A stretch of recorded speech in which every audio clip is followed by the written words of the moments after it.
1 minute, we'll hear that Dragon is in countdown. Its flight computer will switch to countdown mode, and we'll hear that the flight termination system on Falcon 9 is armed. STS is armed, Falcon 9 is in startup and is now controlling. And there you heard it, Dragon is in countdown. Dragon's flight computer in countdown, the flight termination system now armed. We should get the final go for launch from SpaceX launch director Mark Soltis. Dragon SpaceX, Godspeed, go for launch. SpaceX Dragon, go for launch. SpaceX T-minus reports 30 go, seconds. Crew reports go, 30 seconds until liftoff.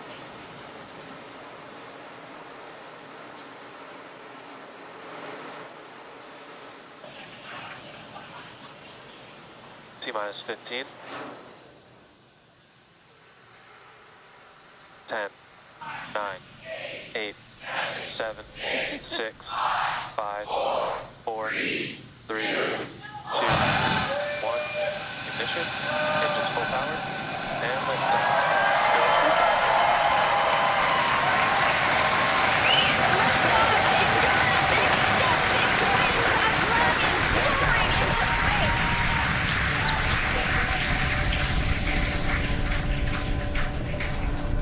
Stage 1 propulsion is nominal. Vehicle is pitching downrange. Stage 1 propulsion is nominal.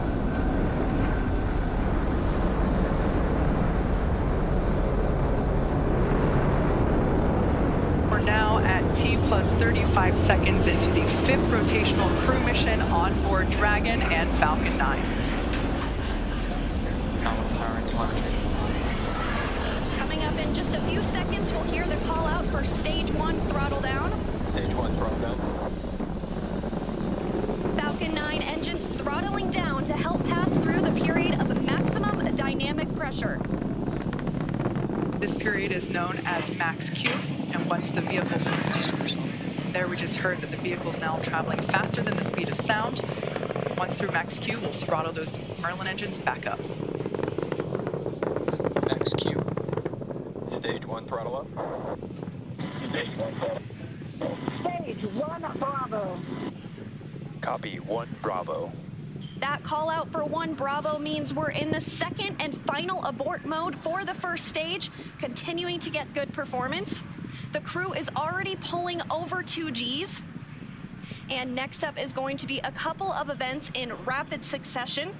First will be engine chill on the second stage and back engine. And there you heard that call out. And then we'll have MECO, or main engine cutoff, where the 9 engines igniting will cut off in preparation for second stage separation. Then we'll see the single Merlin vacuum engine on the second stage ignite and continue to carry the Crew-5 astronauts to orbit. Just like we did on first stage, that MVAC chill is intended to help pre-chill the hardware prior to the full flow of that densified liquid oxygen. Stage 1 throttle down. At this point in time, those 9 Merlin engines are beginning to throttle down in preparation for MECO, or main engine cutoff.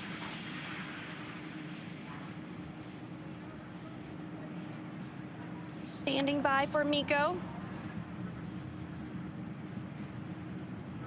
And MECO. Stage 2 Alpha. Stage separation confirmed. Copy 2 Alpha. There we should see that second engine begin to ignite now. And obviously confirmed by the loud cheer behind us here at Mission Control Hawthorne. And we're also in 2 Alpha for the aborts if needed. Again, second stage is lit and continuing to carry the Crew-5 astronauts into orbit. We're now getting a view of the first stage after that stage separation. The second stage still being illuminated by that single Merlin vacuum engine, and that's on the right-hand side of your screen. First stage on the left-hand side of your screen making its way back to Earth. We will be attempting to land it on our drone ship, which today we are using Just Read the Instructions. Acquisition signal, Bermuda.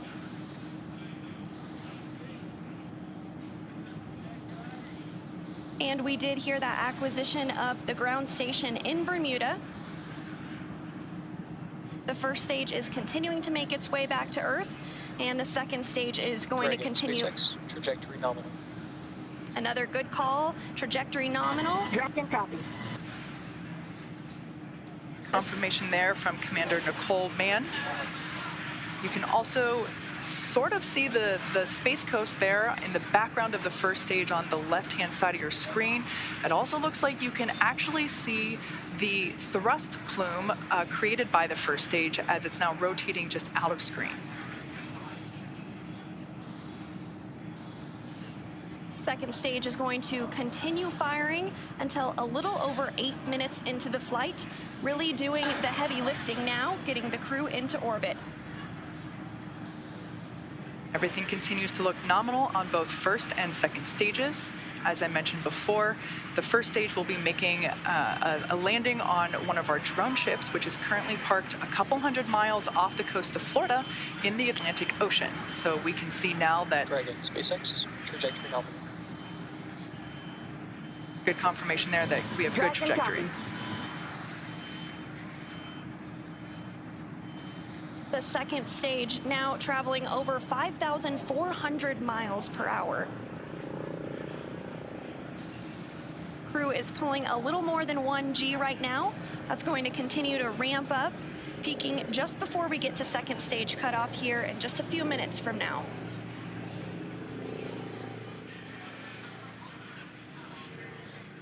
First stage will be performing 2 separate burns, a re-entry burn where we reignite 3 of the Merlin the Merlin M1D engines on the first stage. We ignite the center engine and 2 radial engines to help slow it down as it re-enters the Earth's atmosphere. And then the second final burn, and that will be the landing burn on our drone ship. And the single MVAC engine that you see. SpaceX, trajectory nominal. The single MVAC engine that you see on the right of your screen is continuing to fire. We did hear another call out that trajectory is nominal. Crew heading in the direction that they are supposed to be. This single engine can produce over 220,000 pounds of thrust in the vacuum of space, now over 200 kilometers in altitude. We will start to hit events now in a rapid succession as the first stage continues to make its way back to Earth and the second stage continues its burn, just a couple minutes left in that burn. For those of you just joining us, just over 6.5 minutes ago, our 4 Crew-5 astronauts launched from Kennedy Space Center in Florida, and they are now making their way into orbit on the second stage inside Crew Dragon. Trajectory nominal. Which we're hearing that the trajectory on that is nominal. Dragon copy. They are safe inside Dragon Endurance, whereas the first stage on the left-hand side of your screen is making its way back to Earth.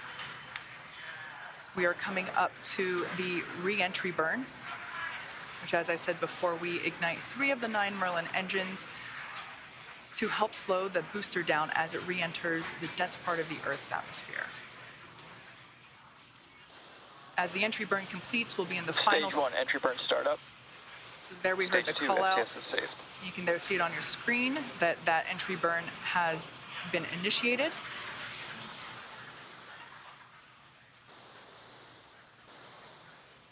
And as that entry burn completes, we'll be in the final different abort phases here shortly, which essentially correspond to areas along the very northeastern seaboard of the U.S.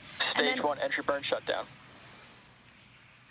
Great news, that entry burn was shut down, and then those last all the way across the Atlantic off the coast of Scotland for those abort zones.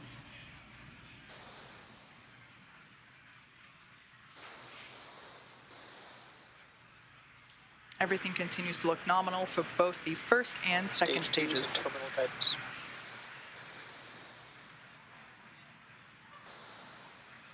And the crew with the second stage still attached is now traveling over 13,000 miles per hour.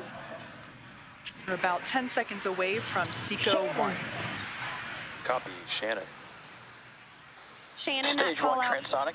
That call out for Shannon, Ireland, indicative of our final abort zone. After this, we'll see second stage shut off, and we'll be listening for confirmation of a good orbit, which tells us the Crew and Dragon are exactly where they need to be. Shutdown. And there we had confirmation that the Stage MVAC 1 landing burn. has shut down simultaneously. The entry. Dragon SpaceX, nominal orbit insertion. And you heard that call for a good insertion. We will coast for a few minutes. There we can see the drone ship coming into view as Falcon 9 attempts. Stage 1 landing leg deploy. You can see those landing legs have now deployed. And as you can see on your screen, and you can hear by the clapping and cheering behind me, Falcon 9 has landed on our drone ship just through the instructions, parked off the coast of Florida. And again, that second stage separation will be coming up just a couple of minutes now.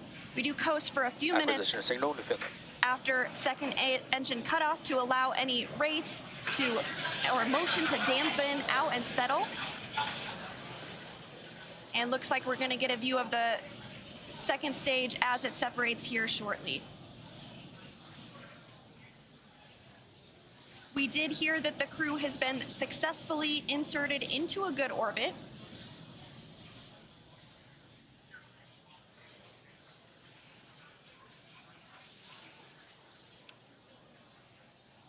Again, the Crew is still attached to the second stage.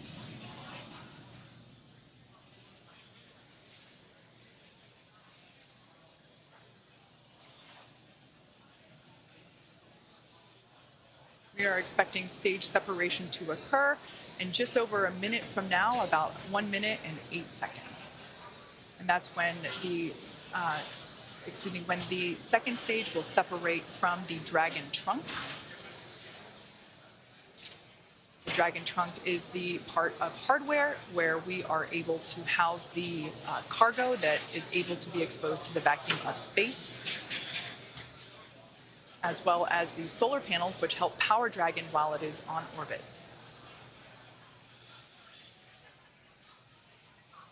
Again, that stage separation is now coming up in about 30 seconds. After stage separation, we will have nose cone deployment. Now that Dragon is in the vacuum of space, we will be able to open the nose cone and expose that forward hatch, which is what is utilized to dock autonomously with the International Space Station. And that nose cone does stay closed for the flight uphill to help protect all of the guidance, navigation, and control sensors. We are standing by for second stage separation.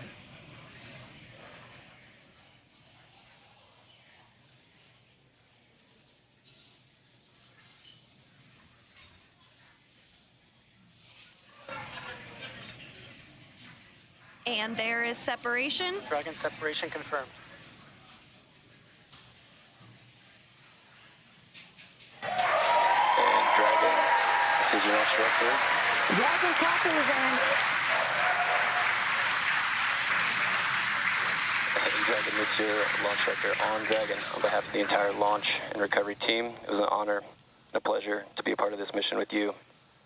And while October 3rd may belong to the Mean Girls, October 5th will forever belong to Crew-5. Godspeed, Endurance. Cheers.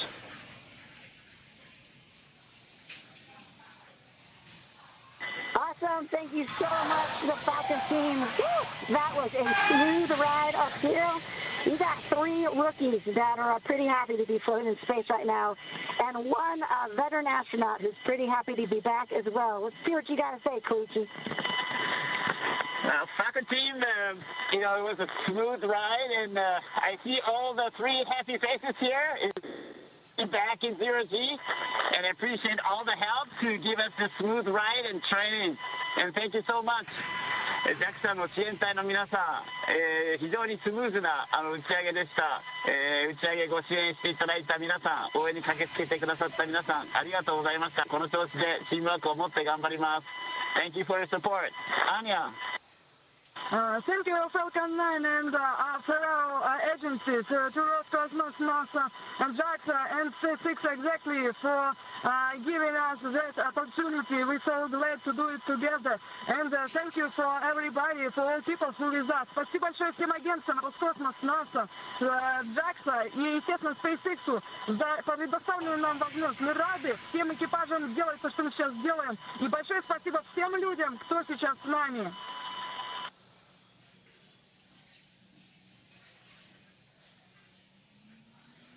Some really nice words there from the Crew-5 crew, as well as... And Dragon, Falcon 9, see you. Thanks for the words. Had a great ride. Have a good mission. We'll see you later.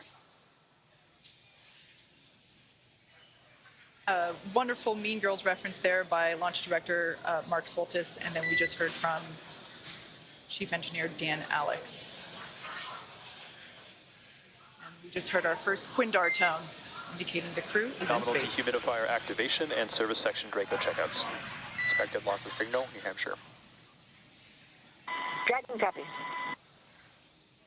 And Kate, it did look like we were getting our first views of that microgravity indicator. I did see that as well. And we're getting views now of the crew on orbit, 3 of them for the first time ever. We saw some cheers, some high fives. Looks like they're feeling great.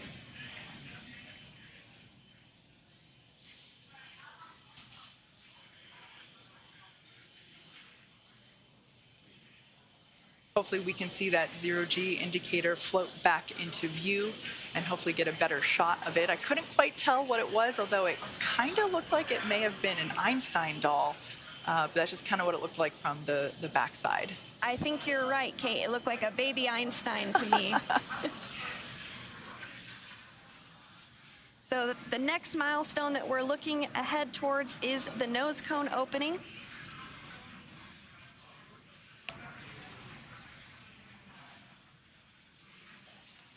If you've just joined us, we had a successful liftoff exactly 16 minutes ago of the Crew-5 mission.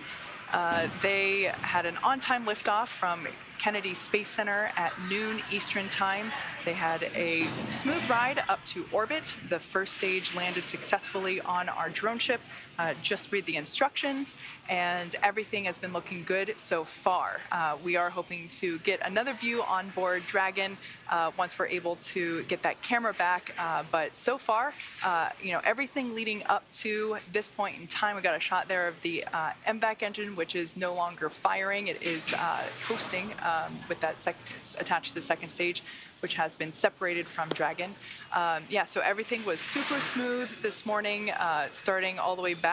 I think we got here around T-4 hours, and super smooth countdown. Beautiful day from Kennedy Space Center. It looked like a gorgeous view from where Daryl and Bob were sitting. But yeah, we are standing by for the nose cone opening. Now that the Dragon spacecraft is in space, we are able to... Expected loss of signal, Finland. We are able to open up that nose cone and expose the forward hatch, which is what is utilized to autonomously dock with the International Space Station, but of course to protect that hardware as well as protect the guidance and navigation control hardware. We keep that nose cone closed during launch preparations and during the ascent portion. So as you can saw there momentarily, Dragon is in space, and the Crew-5 astronauts, all 4 of them are floating, or they will be able to float soon. We're hoping to get another view of that 0G indicator once we're able to bring onboard cabin views back to you of the Crew-5 crew. We always like to see what the 0G gravity indicator is. As you saw earlier in the webcast, Bob actually brought the 0G indicator that he and Doug used on the Demo 2 mission, a lovely sequin dinosaur, which I also have one at my desk. Not the Bob obviously has the one that went to space. Mine is a replica, but we love seeing these 0G indicators. It's a really nice way to connect those of us on ground with the folks up in space. So as I said before, we are anticipating nose cone deployment shortly. I'm going to do a quick check-in, and there we can see now the nose cone, the hooks have been released, and we see that nose cone moving with a pretty up-close shot.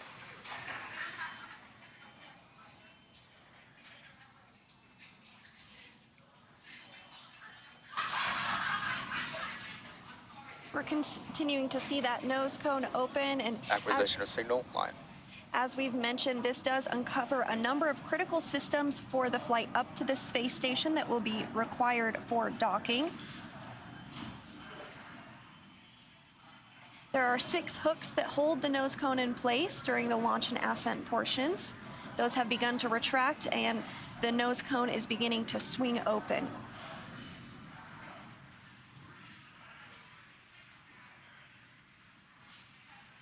The nose cone is about 2/3 of the way open at this time, so we do expect it to be fully open here shortly.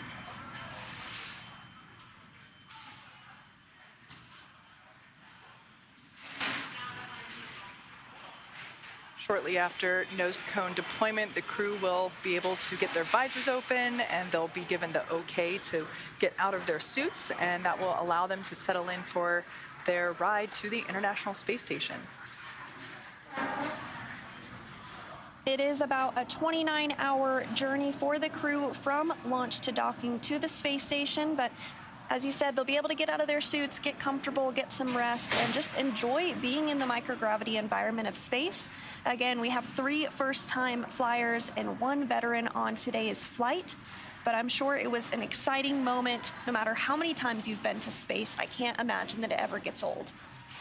I would probably agree with that. I would also imagine that the 3 first-time space goers will have a brief period of acclimation to gravity. I know I certainly would, and I also recognize that my period probably wouldn't be very brief in order to get acclimated to that lack of gravity.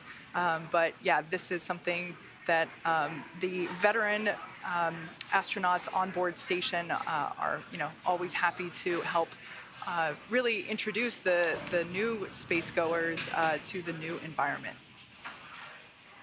Absolutely, and we did also hear that there was good service section Draco checkouts that took place. We are standing by for that nose cone to be fully deployed, but it should be coming here momentarily.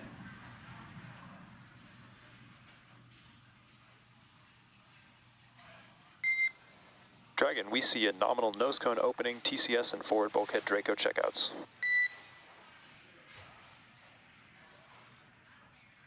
Dragon copies.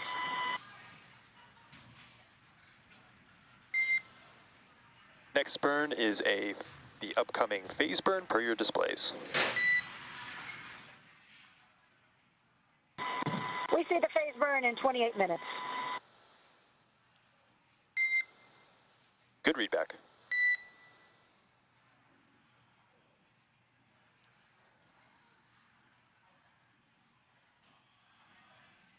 So you heard it there, the nose cone has fully been opened successfully. We had some good checkouts on the Draco thrusters, on the service section Draco thrusters rather, and we also had nominal forward bulkhead checkouts.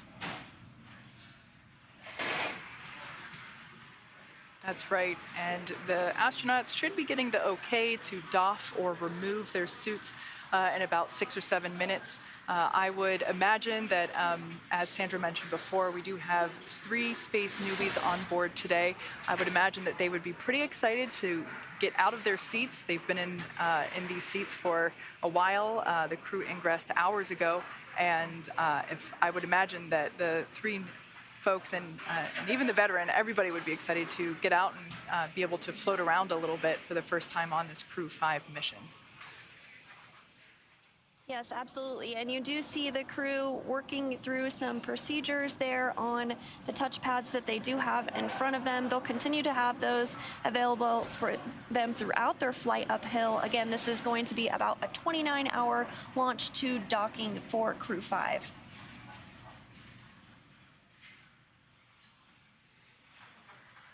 It seems as though that 0G indicator may have floated out of view, perhaps up above the crew displays. see that the visors are up. Dragon, SpaceX, environments are looking good for suit doffing. For today, we can leave the camera configured for a little while longer, but at this time, you are go for 4.012 and 4.300. As a reminder, please stow the suits with the visors closed. I'll copy. Okay, Dragon copies. We are go for 4.012 and 4.300. We're going to keep the cameras configured, and when we stow the suits, we'll do it with the visors closed. Good readback. At this time, you're also go to tell the world a little bit about that stowaway we saw shortly after second engine cutoff.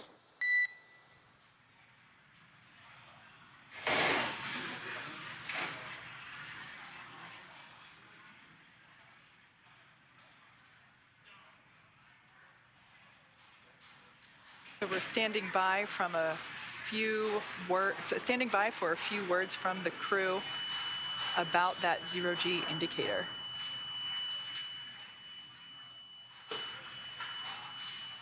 And there it is.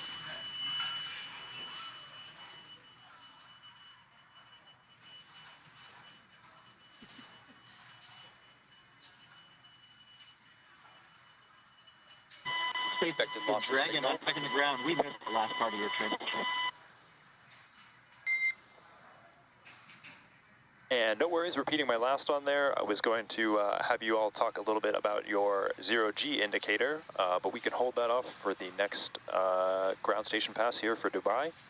At this time, what I'll do is I'll take the cameras external for suit doffing, and then you let me know when they're allowed to come back on board.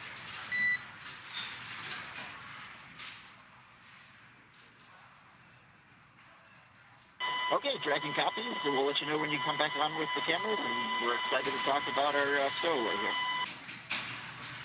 Okay, Dragon copies and working.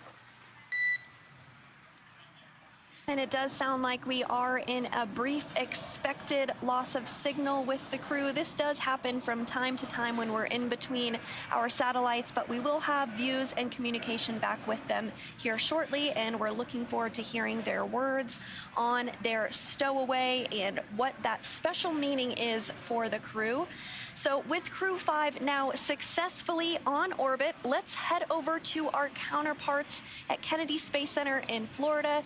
Daryl, it was spectacular to watch this launch from here in Hawthorne, but tell me, what was it like to see it on the ground? It was amazing. First of all, we got an idyllic day right here on the Space Coast. I mean, the temperatures are like, mid 70s. There's a cool breeze. Phenomenal launch. Bob, I want to get your thoughts. You've flown, you've watched.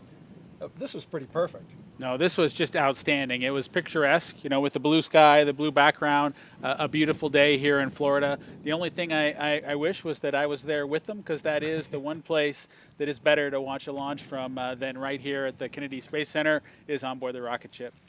I got to believe that. And though we weren't on board, we did get to watch the views as we were going up and saw them land the booster, which, by the way, that booster also going to be SpaceX's and NASA's Crew-6 booster. So more the reuse, NASA taking advantage of that as well. Absolutely. Every chance that we get to reuse a capsule or reuse a booster kind of drives down costs and increases the opportunity for more folks to fly in space. Now I'm headed out to take a swim, right? I mean, this is just perfect out here. Bob, thank you for your thoughts. And now we're going to move on. We've got an interview here with Robin Gatens, the director of the International Space Station, who also joins us here. And you got to experience the launch from right here outside the press site. And I want to ask you, how did you enjoy it? Well, it's always exciting to see launch to the International Space Station. I've seen many, but especially to see a new international crew headed to the International Space Station was very exciting. And of course, you nailed it. Beautiful day. Really glad we got this one off today. Absolutely, and they'll make that 29-hour transit to the space station.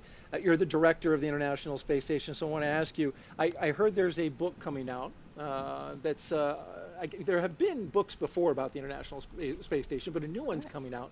Tell me a little bit about that. Yeah, it's called Our Benefits to Humanity. It is a publication we have put out before, and we actually released it in July, so it's out. It's both in print format as well as online. So people can just search on Benefits for Humanity, International Space Station, and find that book. And it highlights all of the wonderful research that's going on the space station.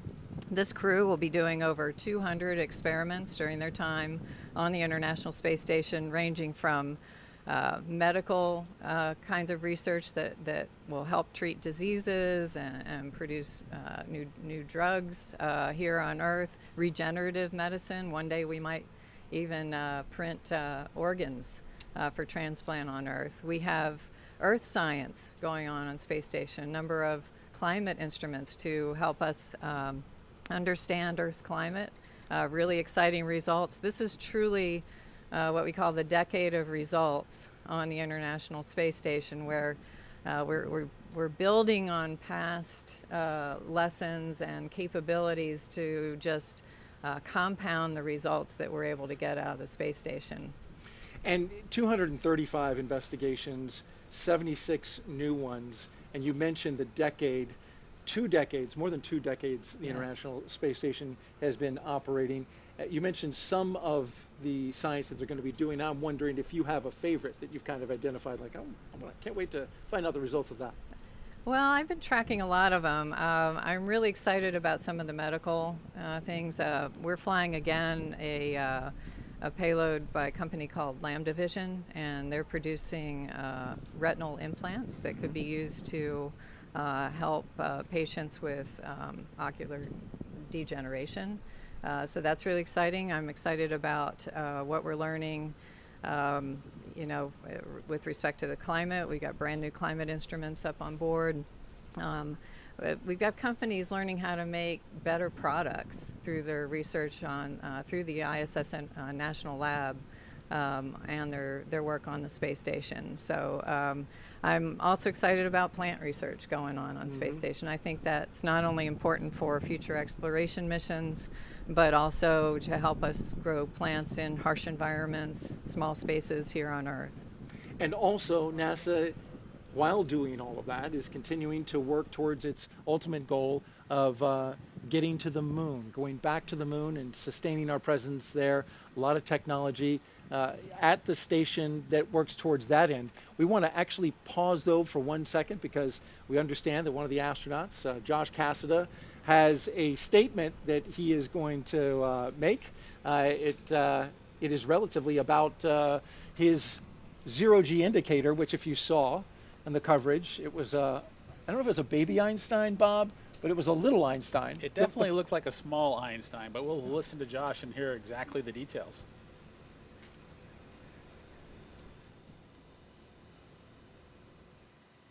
Let's listen in.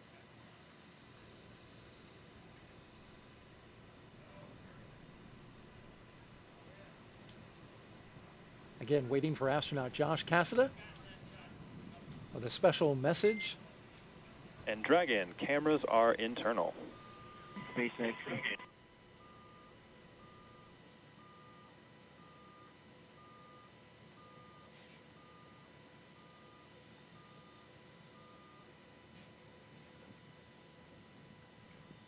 Dragon copies. We are internal. We see waistbands off and stand by for the cabin mic check.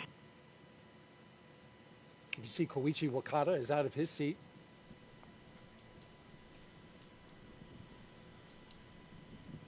Yeah, SpaceX Dragon from the cabin mic comm check. And Koichi, I've got you 5x5. How me? Mike, we have you loud and clear also. Great news, and we're also getting some great views inside the capsule here, so if you all want to get a chance to talk about your indicator, we'd all love to hear some.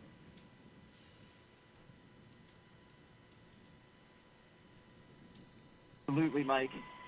So, a couple years after he come up with his groundbreaking theory of special relativity, Albert Einstein, in his mind, still had a couple loose ends to tie up. While he was sitting in the patent office, because he wasn't famous yet, definitely should have been, he had what his happiest thought of his entire life. That thought was, person in free fall doesn't feel their own weight. That thought, along with some others that he built upon, led to general relativity and our understanding of gravitation and curvature of space-time. We're experiencing Einstein's happiest thought continuously, like the International Space Station has been doing for over 20 years.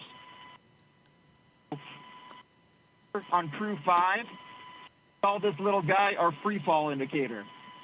We're here to tell you there's plenty of gravity up here. In fact, that's what's keeping us in orbit right now and preventing this trip on a Crew Dragon from being a one-way trip. A little bit like life. We live in the same world, we live in the same universe. Sometimes we experience it in a very different way from our neighbors. We can all keep that in mind. Hopefully we can all continue to do absolutely amazing things, do it together.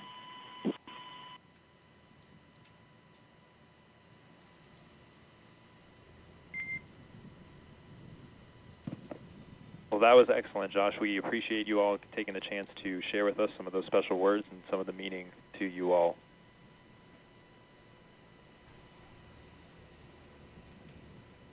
I tell you, my crewmates are just happy that we didn't break out a dry erase board and get into more detail. We'll chat lensing later. Absolutely. A message from at this time, astronaut Josh Cassada, the pilot of Crew-5, and his fellow astronauts and cosmonaut, floating in space high above the Earth as they head to the International Space Station with a special message about Albert Einstein, who is represented there floating around space as the zero-G indicator, but then also a nod to his theory of relativity. E equals MC squared, I believe, Bob. Well, there are a lot of great things that Einstein was responsible for, and I would just say that maybe there are 5 folks experiencing his happiest thought on board the Dragon capsule just right now. Absolutely, and NASA is looking to return humans to the surface of the moon, and this is part of it, going to the International Space Station. We mentioned some of the efforts in going up there, and of course the science that's going to be done by Crew-5. We're looking forward to that as well. Some final thoughts, Bob, about the day today. Well, it was just a wonderful day, a chance for me to relive the launch experience with the Falcon 9 and the Dragon capsule, and I'm just super excited for the Crew-5 and little Einstein on board and in free fall right now. A very special moment indeed. Before we wrap up, I want to send it over to Megan Cruz, who is with Deputy Administrator and former Space Shuttle astronaut Pam Melroy. I am Pam, and I have just been chatting about how wonderful of a day this was for a launch. Oh, it's a gorgeous day here at the historic Kennedy Space Center.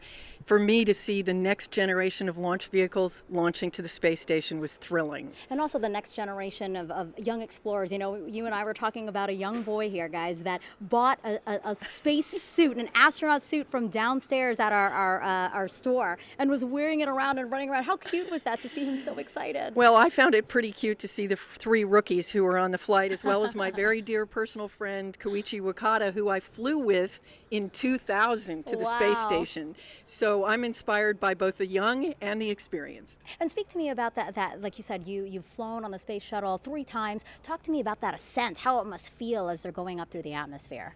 It's absolutely a remarkable experience, and I found myself thinking as I was looking at the schedule for this rocket, how physics drives so much of what we do. So it's very similar in the timing of everything, but the space shuttle was a little bit of a wild ride, I have to say. It had a lot of vibration, particularly the first 2 minutes. But you know, it's a very different experience when you're here on the ground. It always brings tears to my eyes. I pray for the crew. When you're inside the vehicle, you're having a blast. So I'm glad to hear that they were having a blast. Talk to me about why these commercial crew missions are so important. Well, they're really important to us for a lot of different reasons. The whole value that NASA brings to the American people and in fact to humanity is around science, a strong science and technology posture for the country, and inspiration. And we see that all wrapped up in Commercial Crew because we see the ability to do more science on orbit because we can carry more crew members. we see the advancements that have been made through NASA investments in commercial crew and commercial cargo that are lifting our entire space industry. And of course, there's nothing better than seeing an astronaut fly to space for inspiration. Sure. And what's next for NASA? You know, right behind us, we have the vehicle assembly building. Inside is NASA's Artemis 1 rocket. Are you excited for that? Oh, I'm very excited. I'll tell you, it's a big deal when a new rocket flies for the first time. And we have learned a lot. We have a lot to learn, just like I was a test pilot. So when we flew airplanes, we never actually launched the first try. Usually we just taxied down the runway. So we've taken her out to the runway a couple of times now, and we've learned a lot. And I cannot wait to see the most powerful rocket in the world launch going to the moon. Yeah, we're doing a lot of great stuff here, and we're so happy to bring viewers on the ride with us, right? You bet. That's the whole idea. NASA shares and inspires. Perfect. Pam, thank you so much. I appreciate you being here. Guys, we're going to send it back to you for the last time today. Thank you very much, Megan. Great job out there. Appreciate it. And Nicole, Josh, and Koichi and Anna are now on course to arrive at the International Space Station around 4:57 p.m. Eastern Time tomorrow. And of course, NASA TV will stay on the air for continuous live coverage along Crew-5's entire ride to station. Meanwhile, SpaceX's YouTube channel will join live coverage starting at roughly 2 hours prior to docking. And though our coverage here at Kennedy is coming to a close, we will turn it over to the team in Houston to take us through the next phases of the Crew-5 mission all the way through their arrival at the International Space Station. For those of you watching online on NASA's YouTube, make sure you take a look at the description below. You'll see the video link there, and you'll find that for Crew-5 Coast Phase. Live coverage will continue at that link shortly. You can see it at the bottom of your screen. Pull that up for you. If you're watching on NASA TV, you won't notice a thing, and coverage will continue. So a post-launch news conference is scheduled for 1:30 p.m. Eastern Time on NASA TV, and you can find mission updates on Twitter at NASA, at SpaceX, and on the web at nasa.gov, including timing on any potential live tours of Dragon Endurance during the trip to station. Now, before we sign off from Kennedy, I want to thank my partner and co-host, Bob Behnken, for being on the launch broadcast, sharing your incredible insight and experiences. Bob, I really enjoyed listening to you today. Thank you so much. To you and to Megan, your wife, who helped us with Crew-4. We look forward to hearing more from your family, as well as maybe seeing Theo on a future launch broadcast. Well, thank you, Daryl. I very much appreciate that. And of course, thank you to my wife and my son and our dog Shadow for joining us for a short period of time during today's broadcast. And again, I just want to echo Deputy Administrator Pam Mulroy's words with it's been an exciting year.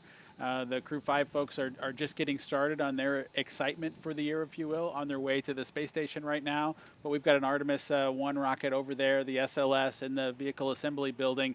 Looking forward to seeing that back out on the pad and getting her launched later this year. Coming to a launch pad soon, mid-November, we all hope, and we're looking forward to that as well immensely. Huge thanks to all of our guests for joining us today, and thank you to all of you for watching. Here now are the highlights from the journey we took today, and just a reminder from here at the Kennedy Space Center to keep looking up.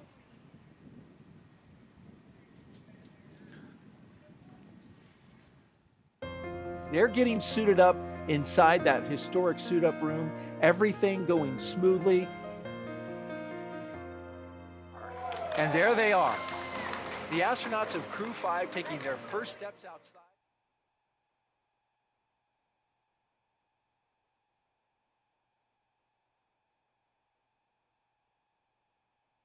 9, 8, 7, 6, 5, 4, 3, 2, 1. Ignition, engines full power, and liftoff. Go Crew-5.